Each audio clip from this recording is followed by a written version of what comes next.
Now with us finally receiving some Spider-Man 2 gameplay, I wanted to give my quick thoughts about what was shown. Let's just get right into it. First off, we see our first look at Kraven the Hunter while he's in the forest trying to find his next hunt. I think his design looks really nice, looking similar to his comic book adaptation. Obviously, Kraven isn't the most popular Spider-Man villain, but I think he's going to be more important than we realize in this game, and may be the driving force as to why Peter dons the black suit in the first place. It was really great to see Kraven, and I'm looking forward to his boss fight when the actual game drops. Now let's get to the actual gameplay that was shown. The first thing I noticed was how clean and polished the city looks. The city looked good in the original, but the graphical jump in this game is definitely noticeable. If you only watch the gameplay via a live stream, then you're doing yourself a disservice, as this 4K trailer looks incredible. If you just look at the buildings and houses, you can see how much more detailed they are from before. It's not a huge leap, but it's enough that makes a difference.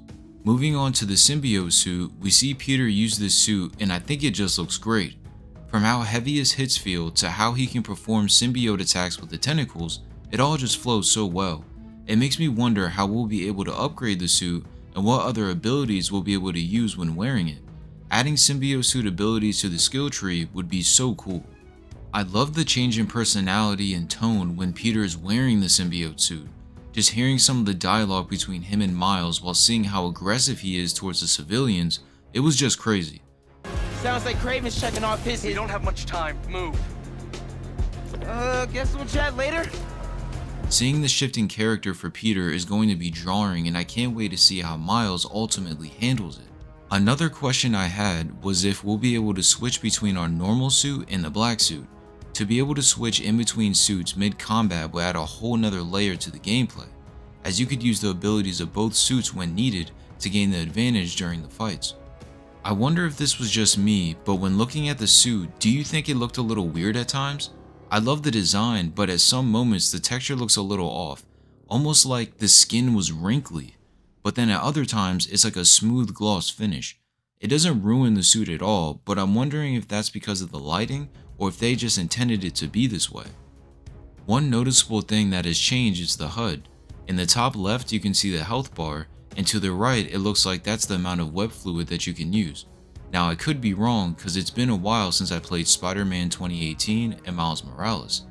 In the bottom left corner it looks like we have some sort of suit specific attack that can be triggered by using the L1 and either the X button, circle, triangle, or square button. You can see this when Peter slams down the group of enemies, the bottom symbol is drained, showing that we used the attack.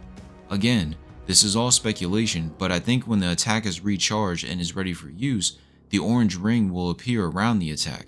This mechanic could be huge gameplay wise, as if every suit has specific attacks that are only available when wearing the suit, there would be so many ways you can approach each combat situation. I'm unsure what this is on the right side.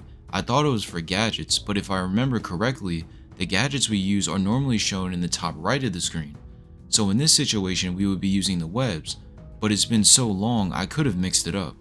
On the other hand, if these aren't the gadgets, then maybe they're super attacks that can be used when charged up. Or they could be team attacks that you can use with another partner. This one is interesting. If you know what this is, let me know in the comment section below. The Miles gameplay looks similar to all the crazy stuff he was doing in his own game that released a couple of years ago. The way he started to glide through the air looked so fast and fluid I couldn't believe what I was watching. With how fast everything was moving and loading in, it just showed me that a Superman game is possible. Since Superman would have to fly really fast throughout the city, the load times could definitely handle it on the PS5. But anyways, when it comes to Miles, he just looks OP. The kind of moves he does on top of his electric powers just makes him a straight menace. While playing as Miles, it's worth noting that the color of his HUD is different from Peter's, as Peter's HUD is all black and Miles is a lot more colorful. This makes me wonder if the HUD will change design based on the suit that you're wearing, or if Peter just has two different HUD styles, one with all of his normal suits and one for just the symbiote suit. It's going to be interesting to see if this is true. We then see some more cutscenes which show off how good this game looks before moving on to a chase sequence that looks like it was ripped right out of Uncharted. The whole chase sequence just looked crazy. Just how fast we were moving along with the amount of people and boats that were on the screen really just showed off the power of the PS5. I know some people aren't fans of QTEs, but when they're done right, like in this trailer, they add a whole nother level of cinematic flair to the game. Now on to the Lizard. Towards the latter part of the chase, we finally see Lizard's entire design. What took me by surprise was how big they made Lizard. They didn't make him look small or even medium size, he looks like he's been growing for quite some time. As far as his actual look, I like the design, but I think he looks more like Killer Croc from Batman than he does Lizard. But it's hard to tell when he's constantly moving and you can't get a good look at it standing still. Personally, if we could see the Lizard wearing the ripped lab coat, then I think that would add to the design. I'm so used to seeing Lizard wear the ripped lab coat that seeing him bare was kinda weird. Nonetheless, I'm excited for his boss fight and seeing how he connects to the story. You may not have caught this if you only watched the trailer once, but during the chase you can hear Peter say, "Can't lose Connors. Harry's dying." This small quote left me kinda shocked, as it gave a small glimpse into the plot of the story. Maybe Peter is trying to go to great lengths to save his friend and starts to lose himself in the process. Maybe I'll do a Spider-Man 2 story predictions video closer to release, but I have a feeling the story is somehow going to be just as good, if not better than the first. Overall, I was very impressed with what we saw from this new gameplay, and I'm even more excited than I was before. I hope that we get a dedicated state of play just for Spider-Man 2 closer to release that gives us more info about what's new in the game and how it differs from the first. What did you think about this new Spider-Man 2 gameplay? Did you like what you saw? Did this increase your hype for the game? Let me know all your thoughts in the comment section below, and if you enjoyed the video, feel free to drop a like or subscribe, and I'll see you in the next one.